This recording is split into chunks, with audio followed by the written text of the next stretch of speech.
He sold himself to the world as the proud, overwhelmed, but ultimately loving patriarch of 18 children. It was his defining characteristic, his primary claim to fame. But behind the carefully curated chaos and the forced family smiles, a dark and tragic story was unfolding. A story of rejection, alienation, and control.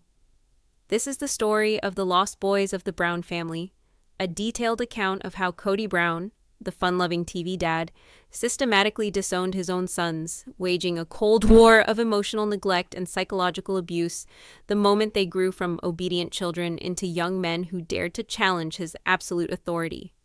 If you're ready to look past the TLC narrative and uncover the heartbreaking truth about the war Kody Brown waged on his own family, then do me a favor, hit that like button, subscribe to Coco Gossip for the stories that reality TV doesn't want you to see, and ring that notification bell. You are not going to want to miss a moment of this investigation. To fully comprehend the depth of this betrayal, we have to travel back to the early days of Sister Wives. The public image that Kody Brown and the show's producers meticulously crafted was that of the ultimate fun dad. In the sprawling, chaotic single home in Lehi, Utah, Kody was the sun around which all the planets, especially his boisterous sons, revolved. The early seasons are filled with scenes designed to showcase this playful, engaged, and deeply masculine form of fatherhood. We saw him wrestling on the living room floor, a tangle of limbs and laughter with Logan, Hunter, Pedon, and Garrison.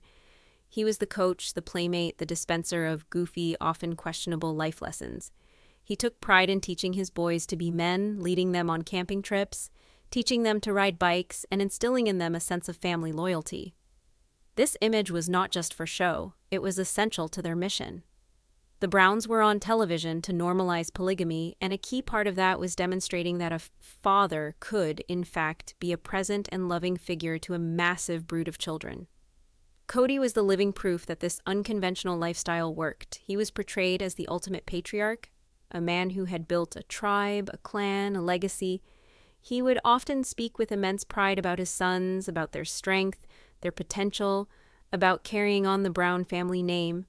The world was meant to see a loving, if somewhat harried father who, despite having 4 wives and a seemingly endless number of children, was deeply connected to each and every one of them. He was the leader of the pack, the fun-loving dad, and his sons were his loyal and adoring wolf pups. This idyllic image was the foundation of the brand, the promise on which the entire show was built. It was a beautiful picture of patriarchal success, and it was a lie that was about to be systematically dismantled. The deception began subtly, a slow poisoning of the family well that started, as so many of the family's problems did, with the arrival of Robyn. When Robyn and her 3 children from a previous marriage joined the family, a fundamental shift occurred in Kody's parental dynamics. It wasn't just the addition of more children, it was the introduction of a new preferred family unit. A pattern of favoritism began to emerge, one that was often denied by the adults but was painfully obvious to the children and to the viewers watching at home. Kody's attention, a resource already spread impossibly thin, began to consolidate around Robyn and her children. This shift was, at first, perhaps understandable. Robyn's children, Dayton, Aurora, and Brianna, had come from a broken home and needed a father figure. Kody stepped into that role with a zeal and a tenderness that he had rarely shown with his biological children at those same ages. Then came Solomon and Ariella, the 2 children Kody and Robyn would have together.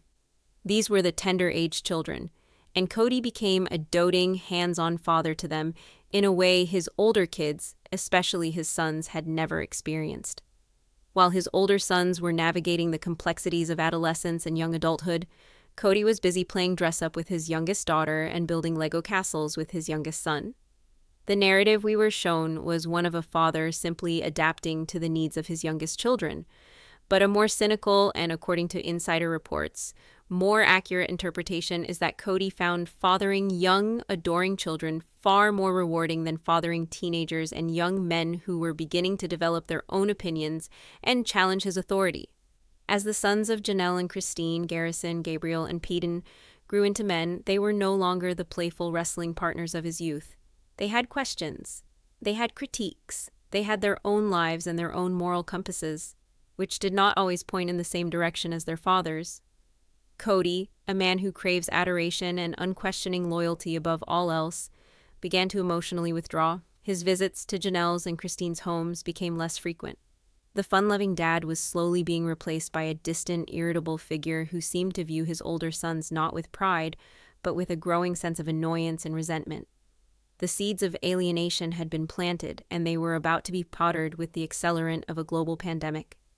The COVID-19 pandemic was the ultimate loyalty test, the event that Kody would use to formalize his emotional disownment of his sons. He created a set of famously draconian rules, a list of protocols so strict they were almost impossible for any functioning adult to follow. He demanded that family members sanitize their mail, wipe down their groceries, and cease all social contact outside the home.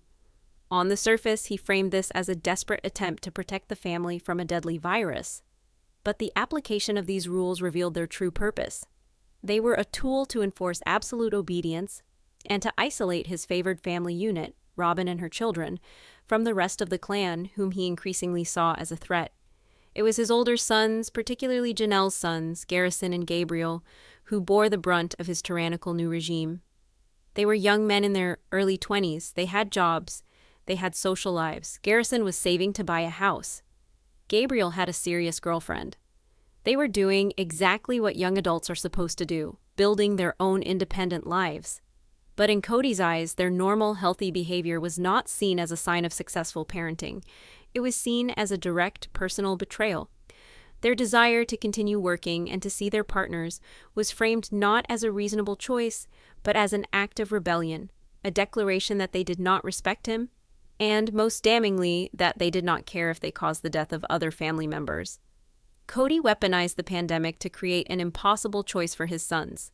Either give up every aspect of your independent life and submit to my absolute authority, or be cut off from me entirely. A persistent and credible theory that has emerged from a deep analysis of this period is that the rules were never actually about the virus, they were about Robyn.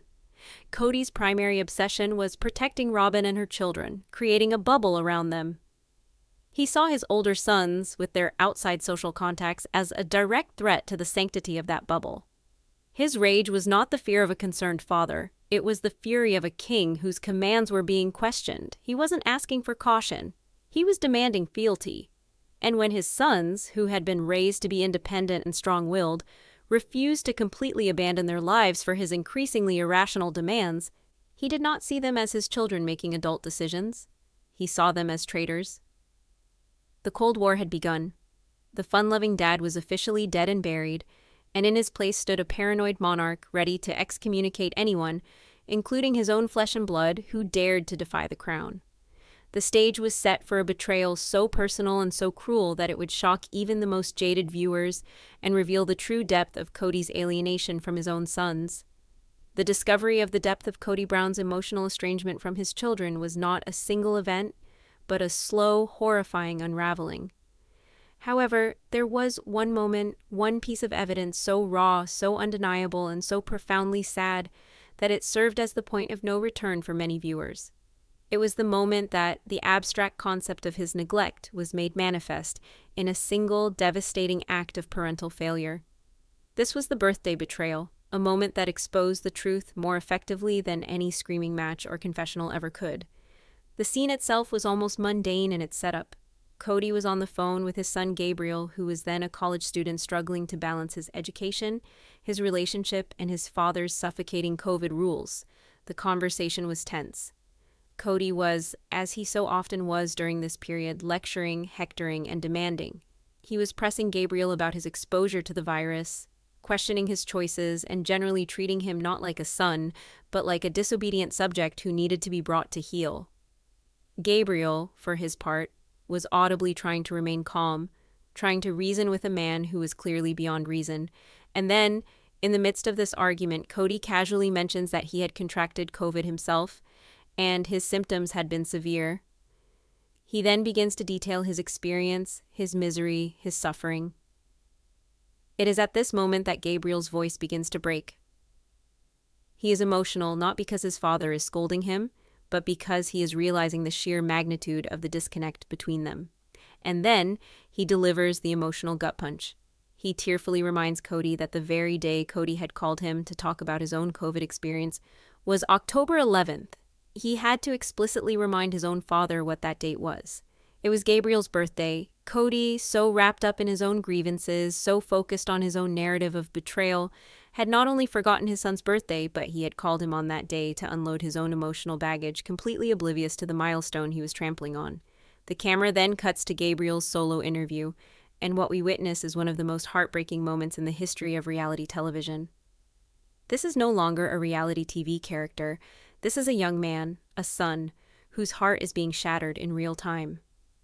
With tears streaming down his face, he recounts the phone call, the dawning horror of realizing his own father had no idea it was his birthday. He describes it as the last straw in a long line of hurts and rejections. It was a raw, unfiltered, and devastating portrait of parental neglect. This wasn't a simple mistake, a case of a busy dad forgetting a date. It was a symptom of a much deeper disease. It was proof that Gabriel, and by extension the other older children, no longer occupied any meaningful space in Kody's mind. Their lives, their milestones, their very existence had been pushed so far to the periphery that they had become invisible to him. The birthday betrayal was the smoking gun, the irrefutable evidence that Kody's war on his sons was not just about rules and rebellion, it was about a profound and tragic emotional abandonment. If the birthday betrayal was the emotional nodder, then the ultimatum that followed was the formal declaration of war. Kody, having failed to bully his sons into submission, decided to codify his demands. He made it clear that the price of admission back into his life, back into the inner circle of the family, was not just an adherence to his COVID rules. The price was total, unconditional surrender, not to him but to Robyn. In a series of conversations, both on and off camera, he presented Garrison and Gabriel with an impossible choice. It wasn't enough to simply follow the rules. They had to perform an act of contrition. They had to apologize. Let's be clear about what he was demanding. He was demanding that his sons apologize for having jobs, for having girlfriends, for trying to live the normal lives of young men in their 20s. But most insidiously, he demanded they apologize directly to Robyn. This is a critical point.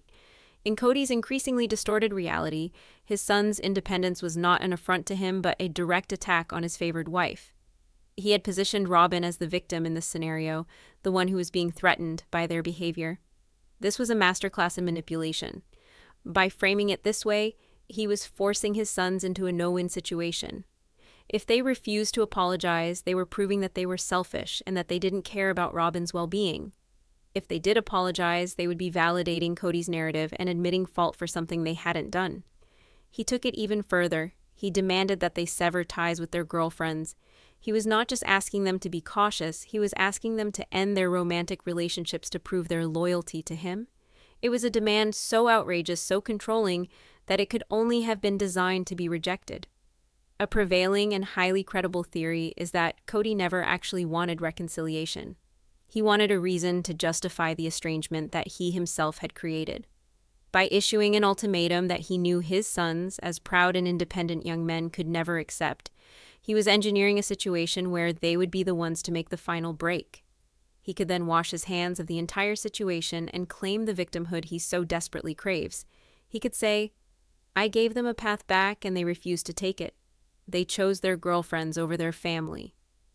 He was presenting them with a choice between their father and their own lives, all while knowing that no self-respecting person would ever choose the former under such tyrannical conditions. The ultimatum was not a bridge to reconciliation. It was a wall designed to make the separation permanent and to place the blame for its construction squarely on the shoulders of his now exiled sons. The ultimatum was a declaration of war, and the first person to rush to the front lines to defend the lost boys was the one who had always been their fiercest protector, their mother. Janelle Brown, for 30 years, had been the stoic, logical, and often conflict-averse rock of the family. She was the pragmatist who put the family's needs and Kody's desires above her own time and time again. But Kody's war on her sons was a line she would not let him cross.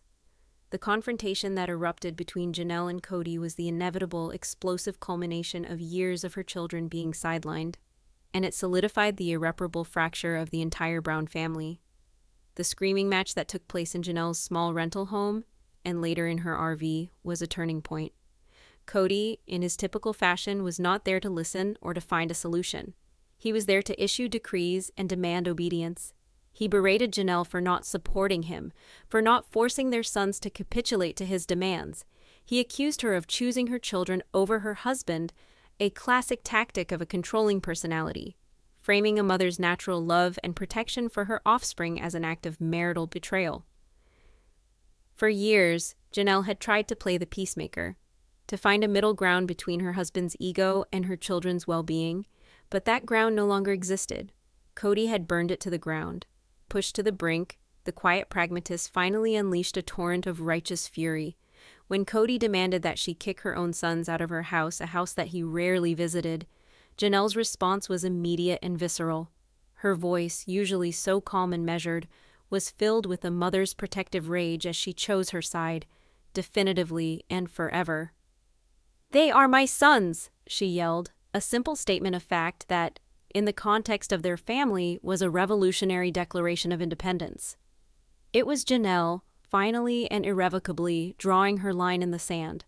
Her loyalty was not to the increasingly erratic patriarch who had abandoned his children. It was to the boys she had raised, the young men he was trying to break. This moment was the death knell of their spiritual marriage. It was Janelle publicly declaring that she would not be complicit in her husband's psychological war against her children. She chose her boys, and in doing so she chose herself. Having failed to force his sons into submission, and having lost the loyalty of their mother, Kody did what he does best. He retreated to the court of public opinion to write his own version of history. In the on-camera confessional interviews that followed these confrontations, Kody effectively disowned his sons on national television. He did not express regret or sadness or a father's heartbreak over the broken relationships. Instead, he expressed anger and a chilling sense of self-pity. He put the blame for the estrangement entirely on them, abdicating any and all parental responsibility for the state of their relationship. He publicly labeled his own children. He called them jerks. He accused them of disrespect and of manipulating their mother against him. He made it clear that he felt no obligation to be the one to reach out or to mend the fences. In his mind, he was the victim, the spurned patriarch whose benevolent rule had been unjustly challenged. He spoke of needing an apology, of needing them to come to him begging for forgiveness. In one of the most telling and disturbing statements, he talked about the relationships with his older children, saying, "I'm not in a place where I'm going to be chasing after them. I'm not going to be the one to fix it." A father, the one person who is supposed to provide unconditional love, was publicly declaring his love to be entirely conditional. This was not a private family dispute anymore. This was a public disownment.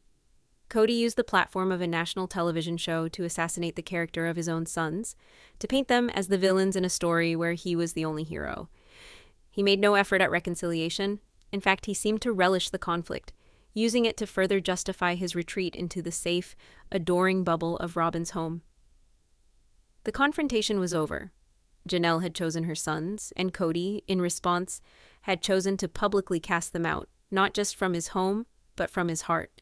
The boys were now officially lost. The aftermath of Kody's war on his sons is a landscape of ruin. The repercussions have been profound and are likely permanent. The grand, unified family that was once the entire premise of the show is a distant memory, and at the center of the rubble is a patriarch whose relationship with the majority of his older children is in tatters. The lost boys, Garrison and Gabriel, along with many of their siblings, have not been lost at all. Instead, they have done what any healthy organism does when a part of it becomes toxic. They have walled it off and healed around it. In the wake of Kody's emotional and public disownment, the older children have formed their own new family unit, a matriarchal clan centered around their mothers, Christine and Janelle. They celebrate holidays together, they go on vacations together, they support each other in their life milestones, all conspicuously without their father present. The vibrant, chaotic family life that Kody once presided over has simply relocated, and he is no longer invited. The sons he tried to control have moved on. They have their own homes, their own relationships, and their own lives, lives in which their father plays little to no part. They did not break, they bonded, they chose each other, and they chose their mothers, creating a support system that is stronger and more authentic than the one Kody lorded over ever was. And what of Kody Brown, the father who waged this war? He has in a very real sense, gotten exactly what he wanted. He has achieved absolute control. He has eliminated dissent. He is no longer challenged or questioned. He is the undisputed king of his castle. But his kingdom is a tragically small one. He has traded his sprawling legacy for the quiet, contained life of a de facto monogamist. He is now a full-time father, but only to Robyn's children. He is present for their birthdays, their school events, and their daily lives in a way he never was for the children he cast aside. He won the battle for obedience, but he lost the family. In the court of public opinion, the verdict has been damning.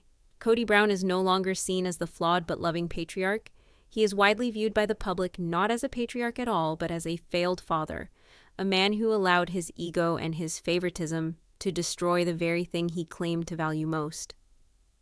The tragic irony is that in his desperate attempt to hold on to control, he lost all genuine authority. A father's authority comes from love, respect, and sacrifice, qualities he proved he no longer possessed. He is a king with no subjects, a general with no army, a father forsaken by his own children. The lost boys are not lost. They know exactly where they are, surrounded by the love of their mothers and their siblings. The only one who is truly lost is their father, adrift in a mansion of his own making, forever haunted by the ghosts of the sons he chose to leave behind. To truly understand the tragedy of Kody Brown's relationship with his sons, we must go deeper than the timeline of events. The first part of our investigation laid out the clear, linear path from the fun-loving dad to the forsaken father. We saw favoritism, we identified the loyalty tests, we pinpointed the betrayals, and we witnessed the final public disownment. But the what is only half the story. To grasp the full scope of this familial collapse, we must now dissect the why. We need to perform a psychological autopsy on this father-son dynamic, examining the deep-seated patterns of narcissism, control, and emotional manipulation that turned a patriarch into a pariah. This is not just a story of a family feud. It is a case study in how a man so obsessed with building a legacy ended up systematically destroying it one son at a time. Let's revisit the seeds of alienation, not as a simple shift in attention, but as a strategic reallocation of patriarchal resources. When Robyn entered the family, she didn't just bring 3 children, she brought Kody a golden opportunity to rebrand his fatherhood. With his older children, especially the sons of his first 3 wives, he had already established a certain dynamic. He was the rough-and-tumble dad, the distant but prideful leader. He had missed many of their firsts, being spread thin between 3 households. His relationships with them were already baked in, complete with the baggage of years of shared history and perceived slights. Robyn's children, however, were a blank slate. They offered him a do-over, a chance to be the hero, the savior dad who rescued them from the pain of their parents' divorce. This savior complex is a critical piece of the puzzle. Kody's love and attention appear to be transactional. They are given most freely when he is receiving the most validation in return. Young children, especially those who see him as a heroic new father figure, are a boundless source of this validation. They look up to him with unquestioning adoration. His older sons, however, were entering a phase of life where their validation comes from their peers, their own accomplishments, and their own burgeoning sense of self. They were no longer a reliable source of the narcissistic supply Kody seemed to crave. A prevailing and deeply insightful theory that has been discussed by body language experts and psychologists who analyze the show is that Kody doesn't know how to father men. He only knows how to rule over boys. The moment his sons began to develop their own identities, their own moral frameworks, and their own opinions that occasionally contradicted his, he perceived it not as a natural part of growing up, but as a direct challenge to his authority. The legal adoption of Robyn's children was the formalization of this shift. While presented as an act of love, it was also a legal and symbolic act of prioritization. It placed Dayton, Aurora, and Brianna on equal, if not superior, footing with his biological children. This was followed by the births of Solomon and Ariella, the children of his true love, marriage. These 5 children became the new core of his world. We witnessed him meticulously documenting their childhoods, attending their events, and being a constant presence in their home. This was a level of hands-on fathering that his older sons can barely recall experiencing. Hunter, Garrison, Gabriel, Peden, they were raised in a pack, often relying on their mothers and older siblings for the daily emotional support and guidance that Kody was now lavishing on his new preferred family. The seeds of alienation weren't just about a lack of time. They were about a fundamental difference in the quality and character of the fathering each set of children received. This brings us to the COVID-19 rules, which must be re-examined not as a health protocol, but as a psychological weapon. The true insidious nature of the rules was not their strictness, but their purpose. They were a perfectly designed purity test, an instrument to separate the obedient from the rebellious, the loyal from the treasonous. By creating a set of demands that were nearly impossible for his independent adult sons to follow, Kody was not trying to protect them. He was trying to corner them. He was engineering a scenario where they would be forced to fail his test, thus giving him the justification he needed to formalize the emotional distance he already felt. Consider the psychological torment of this situation for Garrison and Gabriel. They were watching a non-family member, the nanny, be given free access to their father's home, the very home they were barred from because she was deemed essential to the functioning of Kody and Robyn's desired lifestyle. Meanwhile, they, his own flesh and blood, were deemed non-essential. Their presence was not a necessity, it was a risk, a contamination. The message this sends is profoundly damaging. A paid employee is more valuable, more trustworthy, and more welcome in your father's life than you are. The rules were never about safety. If they were, the first person to be excluded would have been the outsider with her own separate household. The rules were about control, and their ultimate purpose was to create an impenetrable fortress around his new family, a fortress designed specifically to keep the old family out.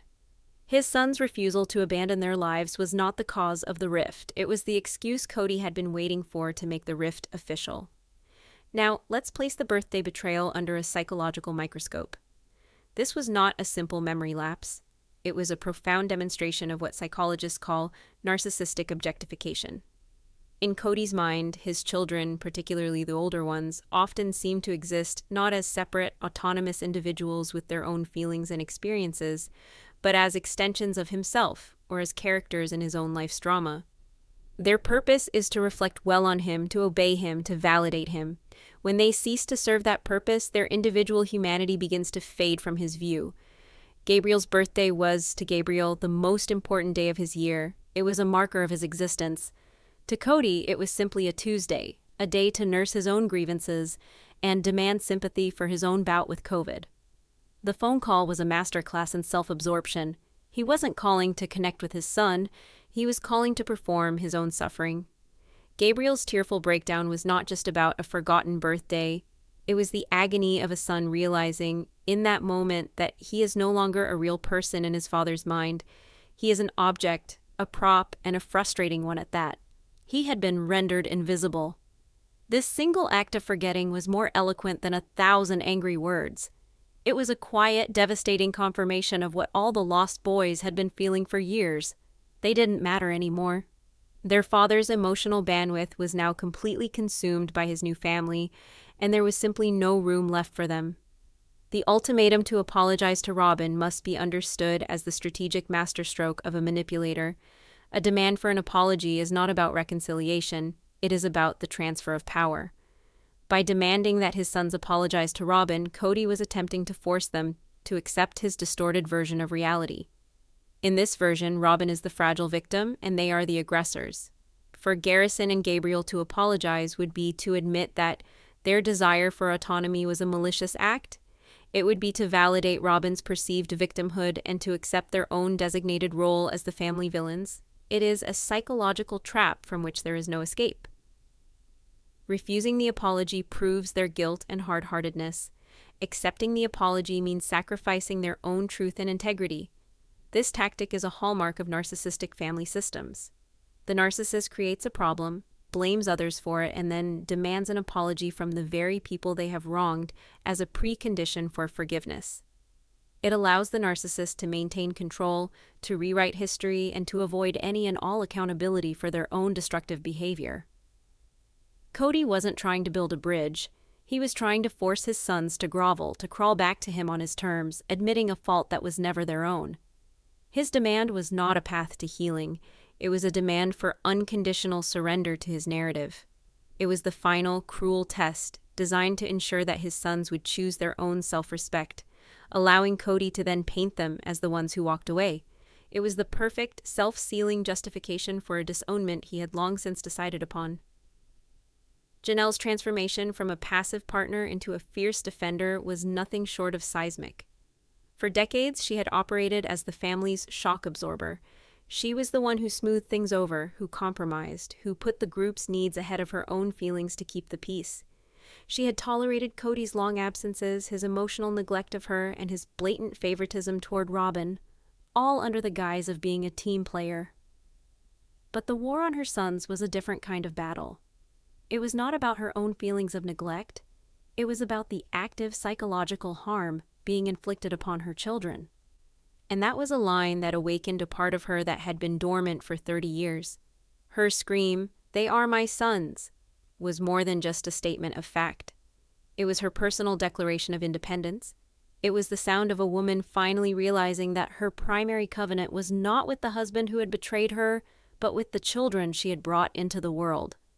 At that moment, she was not Janelle, sister-wife. She was Janelle, mother. Her loyalty was no longer to the principal or to the patriarch. It was to her offspring. This was a fundamental realignment of her entire worldview. For years, she had subscribed to a patriarchal system, where the husband was the head of the home. But in that confrontation, she was claiming her own matriarchal authority.